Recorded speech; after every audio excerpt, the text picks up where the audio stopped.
The sun was sinking low over the plains, painting the dust-worn sky in copper and blood. Folks in town said there were two kinds of women in the frontier, those who bowed their heads to the law of men, and those who carried fire in their veins. She was the second kind. They called her the wild girl. Some whispered she was half mad from running alone in the canyons, others swore she carried a curse. She rode bareback, hair whipping loose in the wind, and her eyes dared any man to look too long. No family claimed her, no church would seat her, and no man, try as they might, had ever broken her spirit to fit the frame of a wife. When the auction block rose that autumn afternoon, she stood with wrists bound, dirt on her cheek, and defiance burning like a coal in her stare. Men laughed, spat, and tossed wagers about who might finally tame her. None dared raise a hand. None except the rancher. He was broad-shouldered, quiet, the kind of man who carried silence like a weapon sharper than any knife. A widower, they said, with land too empty and nights too long. While the others jeered, he stepped forward, laid his coin down, and bought what no man claimed could be bought. The wild girl did not flinch, nor did she bow. She looked him square in the eye as though daring him to try. And in that hard silence, something unspoken passed between them, something neither crowd nor coin could name. The wagon wheels creaked over the dry earth as he carried her away from the shouting crowd. She did not thank him. She did not speak. She sat upright in the back, rope still around her wrists, like some wild thing unwilling to pretend at gratitude. The rancher kept his eyes on the horizon. He was not a man of wasted words, not anymore. Once, long ago, he might have filled the silence with soft talk and gentle promises. But war had taught him the uselessness of such things. Loss had taught him the cruelty of hope. The girl studied him as the miles slipped by. His hands were strong, worn with work, and his jawline carried the shadow of grief that never seemed to fade. She wondered if he bought her for labor, or for loneliness, or for something darker still. When they reached his ranch, the land spread wide and barren, framed by the blue bones of the far-off hills. A windmill groaned in the wind, and a few cattle shifted restlessly in the pens. It was not wealth that had driven him, she realized, but survival. He dismounted, untied her wrists without ceremony, and placed a tin cup of water in her hand. His voice, when it came, was rough as gravel. Work if you mean to stay. Ride if you don't. Doors open either way. No threat.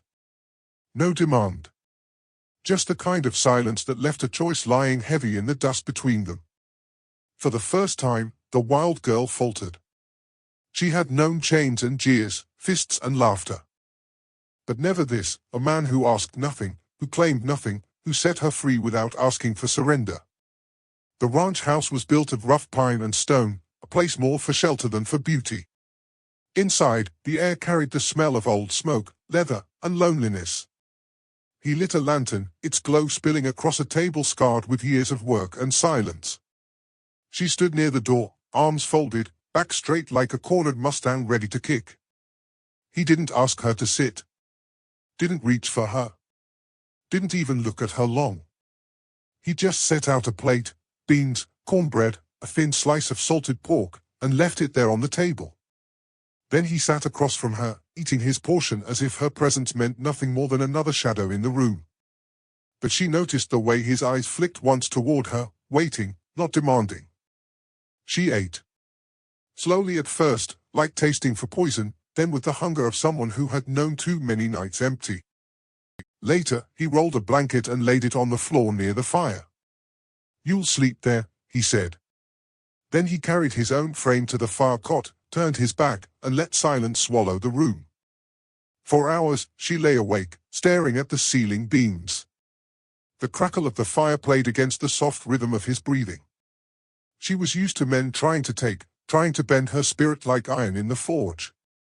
But here was a man who asked nothing, even as the law said she belonged to him now. It unsettled her more than chains ever had.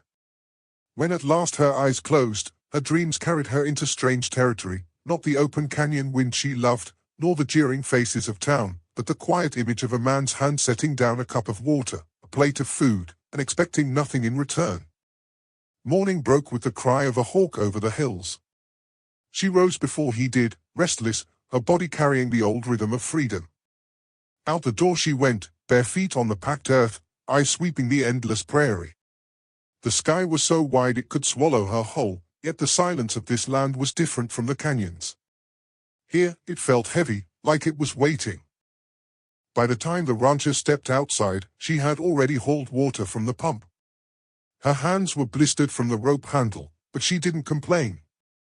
She simply set the bucket down by the trough and wiped her brow, her eyes daring him to judge her. He only gave a slow nod. Work filled the day, mending fences, driving stubborn cattle, patching the leaky roof. He showed her with gestures more than words, his voice rough and short when it came at all. She learned quickly, not out of duty, but from a sharp hunger to prove she was no man's burden. At noon, she broke a wild colt loose from the corral. Town men had tried and failed to sit that horse, calling it cursed. She slipped onto its back bare-legged, hair flying like a banner, and when the colt bucked, she gritted her teeth and rode it hard until dust swallowed them both. When she returned, breathless and bruised but upright, he only looked at her with the faintest glimmer of something rare, respect. By evening, they shared bread in silence, their bodies worn, their spirits strangely less heavy. They were not companions yet, not lovers, not even friends. But the land, cruel and wide, demanded two souls instead of one. And somewhere in that unspoken truth, the wild girl and the rancher began, without knowing it, to stitch the first threads of belonging. It wasn't long before the town noticed. The wild girl, once a spectacle on the auction block, was now seen riding fence lines beside the rancher, hauling supplies from the store, or leading cattle with the same grit as any hired hand. And every time she set foot in town, the whispers followed like a dust storm. Bought her, didn't he? Like a mule. Won't last, she'll bolt before winter. Mark my words, she'll gut him in his sleep. Women drew their children close when she passed. Men laughed behind their hands, betting on how long it would take before she was broken or cast aside. But the girl walked through it all with her chin high, eyes flashing like stormlight. She would not bow, not to them. The rancher, for his part, met the stares with silence. He loaded his grain, bought his salt and nails, and tipped his hat to no one. If they spat near his boots, he stepped around it. If they called her names, he tightened his jaw and said nothing. But silence, she knew, was not the same as indifference. She saw the way his shoulders stiffened when someone sneered too loud, the way his hand hovered near the knife at his belt. He carried his protection like a shadow, never spoken, never offered, but they're all the same. One evening, as they left the store with supplies balanced on the wagon, a drunk stepped into their path, his smile mean and crooked. You can buy a wild dog, rancher, the man slurred, but you can't teach it loyalty. The crowd chuckled, waiting for her to lash out. But she didn't. She only climbed into the wagon, her back straight, her silence louder than any curse. The rancher looked at the drunk a long moment, then flicked the reins without a word. That night, as the fire snapped in the hearth, the girl finally spoke first. "Why don't you answer them?" she asked. His gaze stayed on the flames. "Because a man's truth don't need their ears. Only his own." Something shifted in her then, not surrender, not yet, but the faint beginning of trust. The prairie had a way of digging into a soul, pulling memories loose like roots in dry soil. For weeks, they worked side by side, fixing fences, branding calves, braving storms that rattled the roof until dawn. In the rhythm of that life, silence no longer felt sharp between them. It became a kind of language. But scars have their own ways of speaking. One evening, as dusk draped itself across the land, she bathed at the creek near the Cartonwoods. The water was cold, the sky streaked with violet. She thought herself alone until she turned and saw him, standing at a respectful distance, carrying a pail. He wasn't watching her body, he was watching the old, rope-burned scar that circled her wrist. Her eyes flared. She pulled her arm beneath the water, shame cutting through her like a blade. "Don't," she snapped, voice raw. "Don't look at me like that." He didn't step closer. Didn't apologize either. His voice was low, steady. "Rope leaves a mark. So does war. And then, with a quietness that felt heavier than thunder, he rolled back the sleeve of his shirt. On his forearm, a jagged scar traced the line where a saber had split flesh years before. He didn't explain. Didn't need to. For the first time, she saw him not as the man who bought her, nor the silent rancher who fed her without demand, but as someone carrying his own chains. Different, yet the same. The wind rustled through the cottonwoods. Neither spoke again. But something had shifted, deep and undeniable, the beginning of a bond forged not in ownership, but in pain survived. That night, as they sat by the fire, she did not take her blanket to the far side of the room. Instead, she laid it nearer, though still apart. Close enough that the silence between them was no longer lonely, but shared. The summer burned hotter than most. Grass dried to tinder, and the cattle grew restless, lowing in the night as if they sensed trouble brewing. Trouble came sudden, as it often did on the frontier. Lightning split the horizon one evening, jagged and white, striking a dry ridge north of the ranch. Within minutes, fire licked across the prairie, driven wild by the wind. The rancher cursed under his breath, grabbing buckets, rope, and the worn shovel by the door. She followed without hesitation. No command, no question, just instinct. Together they rode hard toward the blaze, horses snorting, hoofs pounding against the earth that trembled with heat. The fire roared like a beast, devouring sage and grass in waves of red. The rancher leapt down, beating back flames with wet sacks, carving firebreaks with his shovel. She mirrored his every move, her hands blistering, smoke stinging her eyes. Sweat and ash streaked her skin, but she did not falter. At one point, a gust drove the fire close enough to sear the edge of her dress. The rancher tore his coat from his shoulders and smothered the flames before they could climb higher. His hands gripped her arms, eyes fierce, voice rougher than she'd ever heard. "Don't you dare quit on me now." For the first time, a defiance broke, not in surrender, but in something sharper, deeper.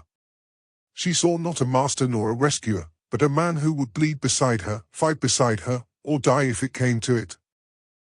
By dawn, the fire was beaten back. The land lay blackened and smoking, but the ranch still stood. Exhausted, they collapsed by the trough, sharing gulps of water, their hands raw, their clothes burned.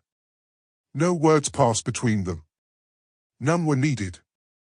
The storm of fire had done what silence could not, it had bound them. The fire left the land scarred, but it also carved something new between them. In the days after, they worked side by side to mend what the flames had taken. Fences rebuilt. Water hauled. Cattle rounded up from the blackened edge of the prairie. One evening, as the sky dimmed to indigo, she brought a pail of water to the porch where he sat sharpening a knife. His shirt was torn from the fire, his arms streaked with half-healed burns. Without a word, she dipped a rag into the pail, knelt before him, and pressed it gently against his skin. He stiffened, more from surprise than pain. No one had touched him in kindness for years. She did not look up at him, only worked in silence, cooling the angry red marks with the rag. "Don't need tending," he muttered. Her voice was quiet, but steady. "Neither did I." The words hung heavy between them. He looked down then, really looked, at the fierce curve of her jaw, the rope scar on her wrist, the stubborn fire that still lived in her eyes. And something softened in his chest, though he would not name it. When she finished, she rose to leave. But his hand brushed hers, just the faintest touch, rough skin against rough skin. Not command. Not claim. Just a moment, hesitant and almost shy. She froze, breath caught, before pulling away. Yet as she walked to her bedroll by the hearth, she felt the touch lingering like a brand. For the first time in her life, she realized the wildness inside her did not only know how to fight, it also knew how to ache. That night, when the wind rattled the shutters, she lay closer to his cot than before. Not close enough to cross the line, but near enough that the distance was no longer a wall, only a breath. Word travels fast in small towns, and faster still when it carries the scent of scandal. The wild girl and the rancher, seen riding together, working side by side, living under one roof. It was fuel for every gossiping tongue and bitter heart. The whispers grew sharper. She bewitched him. He'll lose his land to her schemes. No man should keep a woman like that. At first, it was just talk. But talk has teeth. One morning at the mercantile, the rancher caught sight of two men watching her with laughter too mean to be harmless. Later, he found his wagon tires loosened, bolts pulled out with deliberate hands. By week's end, the warnings grew bolder. A note nailed to his gate, "Send her back, or we'll do it for you." The girl read it before he could pull it down. She did not cry. She did not flinch. She only spat in the dirt and muttered, "Let them try." Yet when night fell, and coyotes howled at the edge of the fields, her shoulders carried a weight that even her defiance couldn't hide. The rancher said little, but his rifle leaned closer to the door that night, his boots stayed on by the fire, and his eyes never closed for long. What the town did not know, what even she did not fully see, was that his silence was no surrender. It was the stillness before steel. And if the crowd meant to take her, they would have to ride through him first. It happened on a Saturday, when the town swelled with wagons and voices, when whiskey ran hot and tempers ran hotter. The rancher had driven in for feed, the girl beside him, chin high though she could feel the weight of every stare. They had just loaded the sacks when three men stepped into the street, blocking the wagon's path. The same ones who had jeered at her before, faces red with drink, eyes mean with envy. "Rancher," the tallest one drawled, "you've been keeping what don't belong to you. Wild things don't get tamed, they get put down." The crowd hushed, waiting. She felt her blood surge, hot and sharp. Every instinct screamed to fight, to claw, to prove she could not be broken. But before she could move, the rancher swung down from the wagon. His voice was low, steady, carrying more weight than a shout. "She belongs to no man. Not me. Not you. She stays because she chooses to." Laughter broke from the men. One reached for her arm, quick and rough. But he never made it. The rancher's fist struck like a hammer, dropping him into the dust. The second lunged with a knife, but the girl snatched the branding iron from the wagon bed, swinging it wide. The blade never found its mark. Chaos erupted, dust, shouts, fists. She fought like the wild thing they named her, every blow proof that she would not bow. He fought with the grim calm of a man who had nothing left to lose but her. When it ended, two men lay groaning in the dirt, the third crawling away with blood in his mouth. The sheriff stood at the edge of the crowd, but he didn't lift a hand. No law dared touch what had just burned through the street. The rancher wiped the blood from his brow. She stood beside him, chest heaving, hair wild, eyes blazing. The crowd looked at them not with laughter now, but with a wary kind of silence. Together, they climbed back onto the wagon. Together, they rode out.